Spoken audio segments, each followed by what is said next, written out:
Hello, everyone. DelVecchio here, and let me ask you two quick questions before we begin. Do you have experience building websites, and have you made your first dollar with that skill? Because if you answered yes to both, there's a good chance that you're bitten by the entrepreneurial bug. I can tell you that's exactly how I felt when I built my first website for a client. He was a local contractor that did work for my dad. My dad mentioned to him that I built websites, and this was before I did this as a business. It was more of a hobby at that point. And I ended up making about $100 per hour on the project. It was a basic website. It cost $500, and I remember we planned a meeting on Saturday morning, and being a procrastinator, I built it starting about 10 p.m. on Friday night. I finished about 2 or 3 in the morning, and the next day I was in his office, and he viewed the site, he liked it, and he gave me a check for $500. At that point, you realize how much control you have over your income when you're working for yourself versus getting a job that's salary based. And even if you haven't made money with web design, I doubt your goal is to become a charity. Once you have above average skill, you deserve to put cash in your pocket when you're helping someone else. But that task can seem a little bit daunting if you want to take it to the next level. You have to become more strategic to turn your skills into consistent income month after month. So that's why I want to discuss with you what to consider when developing your web design business plan. I'll start this out with a quote from a guy that I like a lot, and that's James Altucher. He was an advisor for a staffing company. I think it was a multi-million, maybe even $1 billion staffing company that works with a lot of the bigger companies to find employees. And his analysis of the job market was this. 0 sectors are moving toward more full-time workers. Everything's being cut back, moved toward outsourcing or hiring temp workers. And I think this is especially true when it comes to online services. When you're doing websites, digital marketing, social media, these are things that every business needs, but most small to medium-sized businesses don't have a full-time position for this skill set. And that's the good news for you. You can fill the void for some of these companies, especially ones that are local in your community. And once you get your foot in the door, you can expand the services or products that you offer to grow your business organically over time. The first step to your web design business plan should be identifying your target market. Who do you want to work with? And the number one mistake that I see made by myself and a lot of other people that get started is they want to market themselves to every type of business. And that's the wrong way to go about it, because if you're doing that, then you're not appealing to the specific needs of one particular business type. So the best piece of advice that I can give is pick a niche or an industry that you're interested in and that you'd like to work with. If you don't have any clients right now, consider offering your services for free or a reduced cost to build your portfolio and to get a recommendation. You want to start with your local community because those are going to be the people that you can meet with in person, and I can tell you, without a doubt, meeting in person is a huge added value to a small business owner versus them going with a big company and they have an 800 number to call and they have no idea who's going to be on the other end of the customer support. So that's a really powerful selling point. And you can also build trust if you find somebody that has shared values or shared interests. Whether you're interested in a certain sport, whether you went to the same college. Maybe you're both health fanatics, or maybe you're both craft beer lovers. These little things seem very minor, but in the end, it could be the difference between a person opening an email and responding to you and ignoring your email as a sales email and just throwing it right in the trash. And then once you get experience working with a business owner or somebody in a particular industry, you'll start to identify the traits of the good clients and the bad clients, and what you want to do is target clones of your best client. And this is another reason why sticking with one business industry is a good idea, because when you get results for a client in one industry and then you go to the next client and tell them, hey, I worked for a roofer and I got him 10 more roof replacement jobs, which added $100,000 in profit. That's a lot more of a compelling argument than saying I got this website 100 more website visitors, because that really doesn't mean anything when it's such a general statistic. There's literally hundreds of business types that you could potentially work with, but here's a few examples for you. Kitchen remodeling, dance studios, restaurants, tree service, and auto repair. And I'm definitely a believer that the home service industry is a big one because they're generally high-end jobs. Most of the jobs are about $1,000 to maybe 10,000 or even 20 or 30 if you're talking about, a big remodel like kitchen remodeling, basement remodeling, bathroom remodeling. And the other types of businesses that I think work well are those that have recurring customers. So obviously a kitchen remodeling customer is probably never going to use the same kitchen remodeler again. They may refer them, but something like a dance studio or a yoga studio, they may have weekly classes. And so if you get them business today, it may not be a ton of money up front, but if they have a customer for the next 5 years, then growing that month after month is really, really going to benefit them. And this is obviously true with restaurants. I mean, they have such small margins that they live and die by recurring customers. Once you're comfortable with your target market, that's when it's time to take a look at the competitive landscape. Who exists in this space already?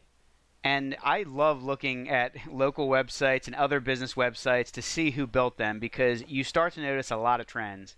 The big players are the digital agencies that do custom designs and they do custom marketing campaigns. And I mean, it can cost $10,000 or $20,000 to do a really big marketing campaign or to do a really custom website. Then you have the other big players like GoDaddy or Wix, where they have like a template system or drag and drop system where you can build your own website and it's super cheap. It might be 20 to 30 bucks a month. And then when it comes to the small guys, you're going to have websites that you can tell were developed by probably like a family member or someone that obviously did it for free or a super, super low cost. And then you have people that work for themselves that are independent contractors that do, small to mid-level jobs, and they make a good living. So I think that's ultimately where you want to fall into. Unless you are eyeing up a job at a digital agency, you want to be a small guy, but that offers a high-end service. So you don't want to offer a service like GoDaddy that is the bottom of the barrel. You want to really emphasize the personal service and the local aspect of your business. And I guarantee you that if you focus on one particular industry, you're going to find other local businesses that are doing exactly what you want to do. I mean, I can tell you, for example, I do a lot of work with the home service industry. So I can name, 4 or 5 local companies that work with the home service industry exclusively. I can name 4 or 5 companies that work with that industry nationwide. And I can also point out dozens and dozens of websites in that industry that are built by the cheap services like a GoDaddy website builder. You definitely don't want to sell on the lowest price, because if you do that, then you're really making yourself a commodity and you're not building enough profit to actually give a personalized service and to take an hour or two to help a client when they really need it. In fact, here's something that I had a lot of trouble believing at first, and frankly, I'm still kind of wrapping my head around the idea that the world is really big and there's enough to go around between you and your competitors. As I mentioned, there's dozens and dozens of website industries, and within those industries, there's dozens and dozens of businesses that are successful. There's also a lot of failures in there, but there's a lot of the pie to go around, so stay positive and aggressive, because it doesn't take that many clients when you're doing this on a monthly basis to generate recurring income. If you're charging $100, $200, or $300 a month, that adds up really quickly when you get a handful of clients.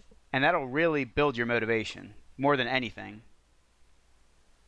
Next up, you want to think about your solution and how you're going to go about building, designing, and managing client websites, and how that's going to make you stand out from your competitors. The nice thing about a web design business is that the startup costs are low. My expenses are somewhere around $1,500 a year.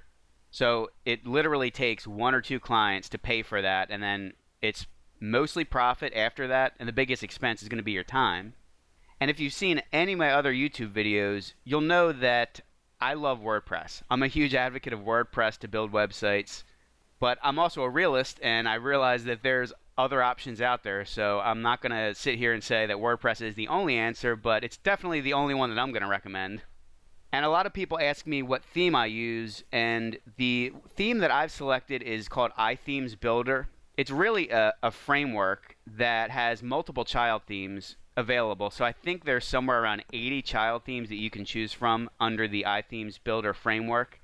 And I selected this many years ago, and throughout that time, I've developed my process to the point where I can build a website really quickly, and I know how to edit pretty much anything within that theme. So I don't want to install a new theme every website that I build and have to relearn the settings for all these different themes. And I advise you do the same thing. If you're just starting out, you might want to check out iThemes. They're one of my favorite companies, but there's plenty of other paid themes out there, and there's plenty of other free themes out there that you can use to get started. And you can go about charging in a variety of ways. So you can either go for bigger jobs that are going to involve contracts. I really don't think you want to do a contract unless it's multi-$1,000 project, because I've had issues doing smaller projects with a contract and people flaked out, and when it's such a small amount, you're not going to get a lawyer involved for an $800 project. So what I've settled on is a monthly charge. I think that's the best way to go about it. You set up the website and then you maintain the website for a monthly charge and maybe offer in other services to justify that monthly charge. And if you're just getting started out, you might want to look for hourly work. That's how I started, but I realized pretty early on that, number one, when you're doing hourly work, you're going to get better and better over time, and you're going to do things faster, so you shouldn't be compensated less for that. And the other thing is that from the client's perspective, when they're getting charged per hour, they're not going to want you to spend 10 or 15 hours on a project, because the bottom line, if the project was that big, you should give them a project price. So they know what they're going to pay at the end. So I definitely recommend against hourly work unless you're just getting started out and looking to build your resume a little bit. But the one thing that I recommend for every website that you build is to make sure that you're tracking client results with Google Analytics. Google Analytics is a piece of code that you're going to put on your website, and it's going to track all the visitors to the website. But the other thing that I tend to do for every Google Analytics installation is set up events and goals. So I usually set up an event for when somebody submits a contact form and when somebody clicks the phone number. So you want to make sure that you're tracking leads for your client, and in that way you can actually show them a report each month, not just on the website traffic, but how many people are interacting with the website, contacting them through the email form, and calling them. And then you can use these statistics when you're pitching your services to the next round of clients. Now, there's bound to be a natural evolution from when you come up with the idea for your business to a year or two down the road when you're managing clients, and you're going to realize that they have other problems. And once again, this is when you're going to realize why it's important to specialize in an industry, because every industry has unique problems, whether they're computer problems, internet problems, marketing problems, or just communication people problems. So you can insert yourself into these problems and offer solutions. And this is specifically why I like the monthly packages versus doing one-time work. Because if you're charging $1,000 for a website and then you charge $10 a month for hosting, you're not going to make a lot of money. You're going to constantly need new clients. But if you charge a little bit less, or maybe even the same for setup, and then charge a monthly cost, you're going to build a relationship with your clients, and then you could potentially upsell them with other services down the road versus always needing new ones coming in. And in my view, I think websites are such a great introduction to marketing. Websites are one side to online marketing, and there's so many other aspects to putting together a marketing campaign, like advertisements. There's paid ad platforms on Google, Facebook, Bing, Instagram. So there's plenty of places to get attention. Once you get some leads, you can send email newsletters. You can do email marketing. And to do email marketing, you're probably going to need to write articles or come up with content. You might want to put together graphics. There might be video production. So you might want to do an advertisement on YouTube, or just put a video on the homepage of the website so that the person visiting the website can get a real feel for the person who runs the business. And then obviously there's code, there's e-commerce, there's business reputation management. So with that, I'm specifically thinking about review websites and generating positive reviews online. And then there's SEO, so you can get your website ranked higher in Google. And a big part of that is link building. It's getting links from other websites, either local websites or industry websites, to your client's website. There's so many different avenues, and I think it's a really bad idea to pigeonhole yourself and say that you're just a website designer, but you're not involved with any of these other marketing things, because you might not be good at them now, but the website is the perfect medium to learn all these other skills. And that's why you need to invest in education. You have to constantly be curious, and you have to want to learn all these other areas. You don't have to learn every single one of these, but at least dig into a few of them and see how you can put your spin on them and potentially offer them as services down the road. And I think this is the most important part of dealing with clients. You want to over deliver. And I don't mean technical skill, because clients rarely care about top level technical skill. And one example of this is I was just browsing maybe a week or two ago. I think it was the Chamber of Commerce. It was some type of local organization. There was a guy on there who was a part of this networking group, and he did IT and internet marketing. But then I viewed a few of the websites that he built, and he was not a web designer nor an expert, coder. He was literally building Squarespace websites for clients, probably charging them double or quadruple whatever he was paying, and he was just using their drag and drop software. So that's a great example of the entrepreneurial spirit, rising above your thoughts about how good you need to be to charge money for your service. The most important thing with over delivering is sticking to your word. Be on time. If you say you're going to do something by a certain date, do it and send it over to them. Be organized. I keep all my clients' files. Everything that my client ever sends me, I keep in Dropbox. And if they ever need it down the road, I'm going to have it. And I've had that happen a few times where somebody was looking for a file from a year or two ago. They had no idea where it was on their computer, and I had it on mine. I just sent it over to them. And on top of that, you want to over communicate. So, check in with your clients, follow up with them.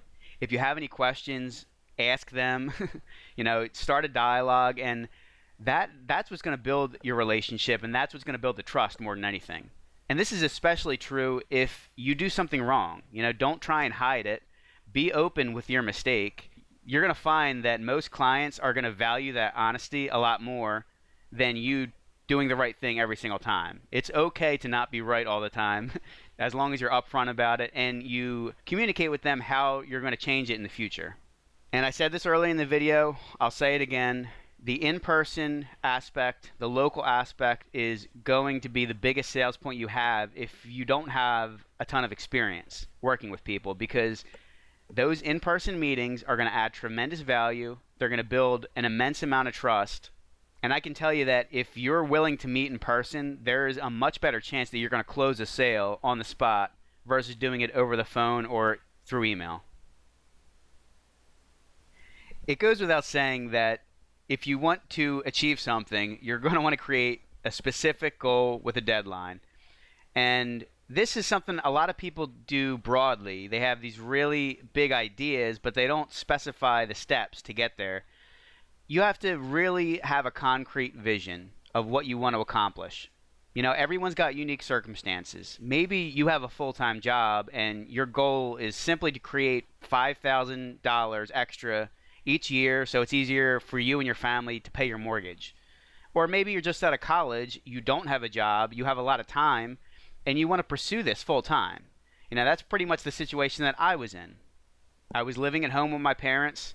I was saving money, and I got an engineering degree, but I did not really want to get an engineering job because I didn't like the idea of working for someone else. I had a lot of interests, and frankly, I was really curious about a lot of things.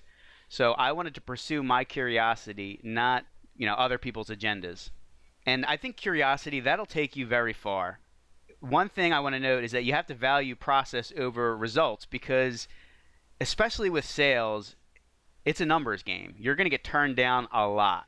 And if you are not laser focused on following through with your process to reach your goals, and you're getting too caught up with the results of getting turned down, or maybe a week or two go by and you don't have any responses to a sales email or to your pitch, that can be very disheartening. And that's especially true if you're an introvert like I am. It takes a lot of energy to reach out to so many people. And if you're an extrovert, this should be a lot easier for you. But my guess is that most people that get into web design are the types of people that like to be on a computer with headphones in, working for themselves.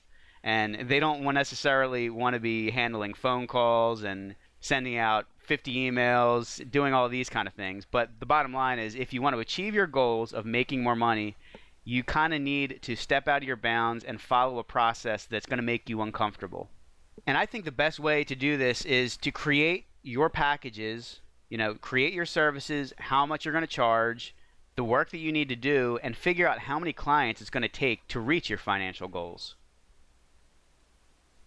You definitely want to have some type of accounting software to do this. That's going to show you your expenses, your income. It's going to make it way easier when tax season rolls around. And you'll also look more professional if you're going to send a client a branded invoice from one of these programs. So the one that I started with years ago was called Wave Accounting, and they've since rebranded to, I think, either just Wave or Wave Apps. I really like them. I ended up transitioning to QuickBooks, but that was for a separate reason, which has nothing to do with the web design business. So I would recommend that you check out Wave. And another popular option that I've heard of over and over again, but have never used personally, is FreshBooks. Either of those should be good to get you started. And I don't want to specifically get into the details of setting up a business because that can vary from state to state, but I will say that you'll probably want to set up an LLC. It's usually a good idea to create business accounts. So I have a business checking account, savings account, and a business credit card. And anything that I spend money on, I use those accounts versus my personal ones. And since I don't have a job, since this is my job, I have to send in estimated tax payments every quarter. So I would imagine that's a federal thing that you would have to do as well.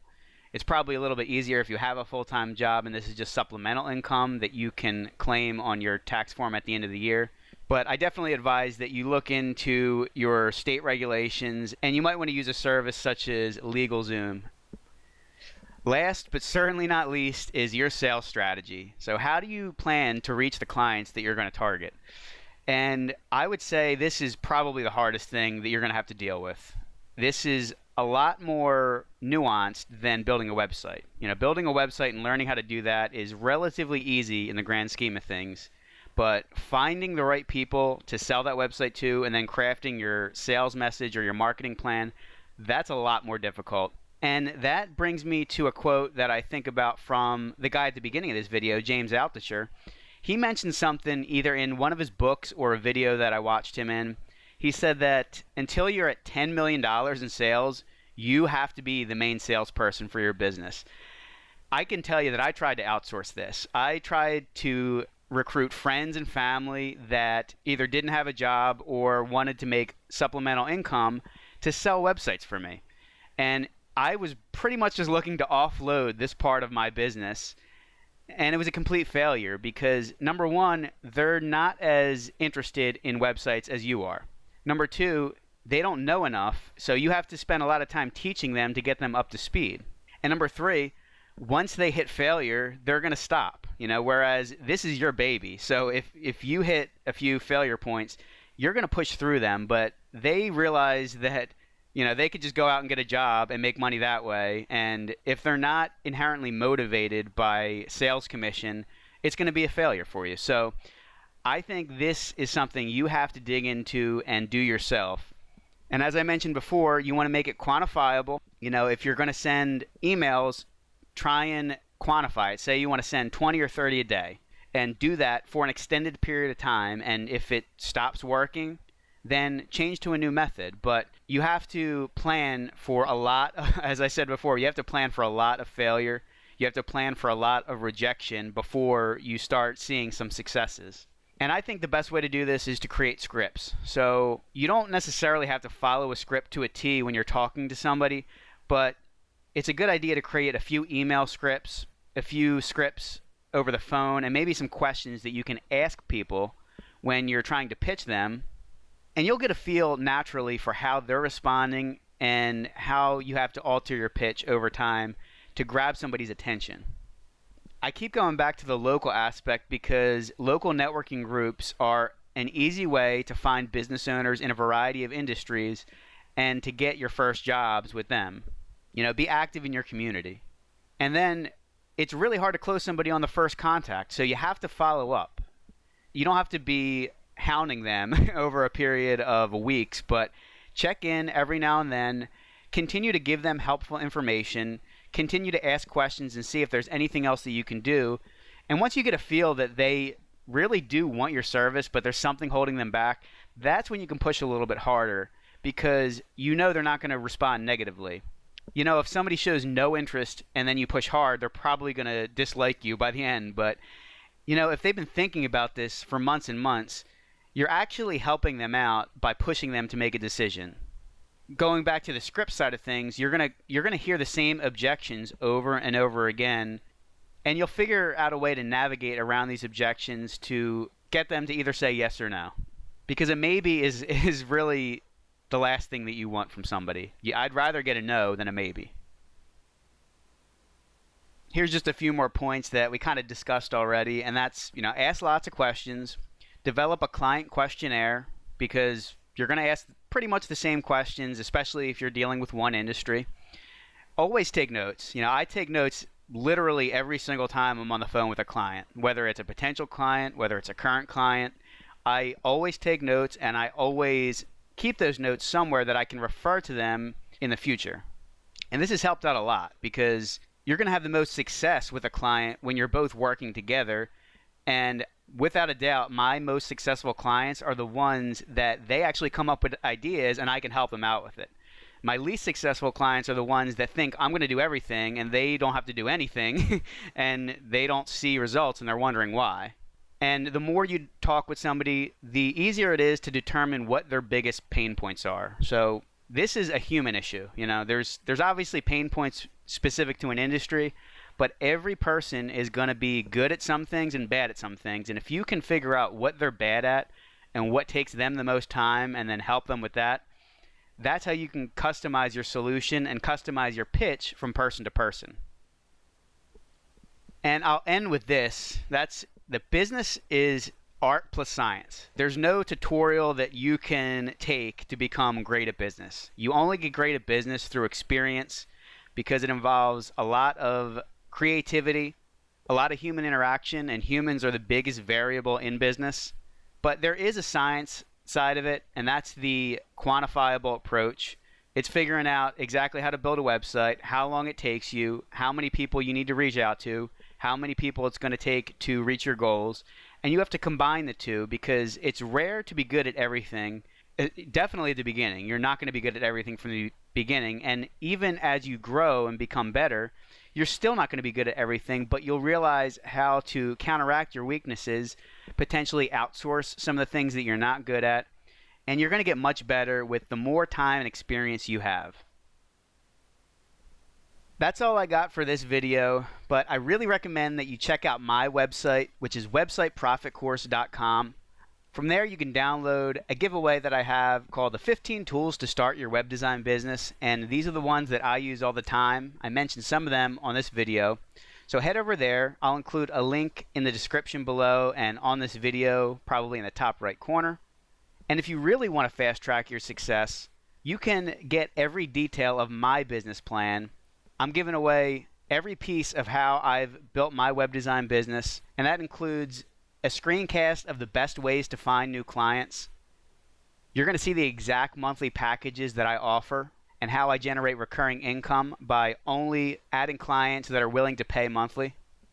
I have a sales goal spreadsheet so you can see exactly how much money you'll make month after month, and you can edit it. So say you want to add 2 or 3 new clients a month, that's your goal. You'll see exactly how much money you're going to make at the end of 1 year, 2 years, 3 years.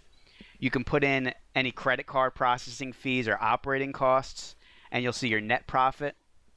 And there's so much more included. I have a PDF that gives you 100 plus potential business industries. I'll show you 12 examples of successful web design companies that I've come across and that I've modeled a lot of my services after. You'll get the perfect client checklist, and this is what I've determined is my perfect client. You'll get all my email outreach and follow-up scripts. You'll get the common rebuttal script. There's a business card design template, a lead list spreadsheet template, a local business directory checklist, and a sales letter template. And I'm planning to add even more in the coming months. The next thing that I have in mind to add to the web design business plan is tutorials on how to set up advertising campaigns on Google AdWords and on Facebook, because that's the way that you can drive targeted traffic to your clients' websites before the site is established organically in Google. So if you're interested in that, I really recommend that you check it out and order it today, because once I add the new tutorials, I'm likely going to increase the price. So if you want to get the best price and lock in any future updates, make sure you grab a copy of it now.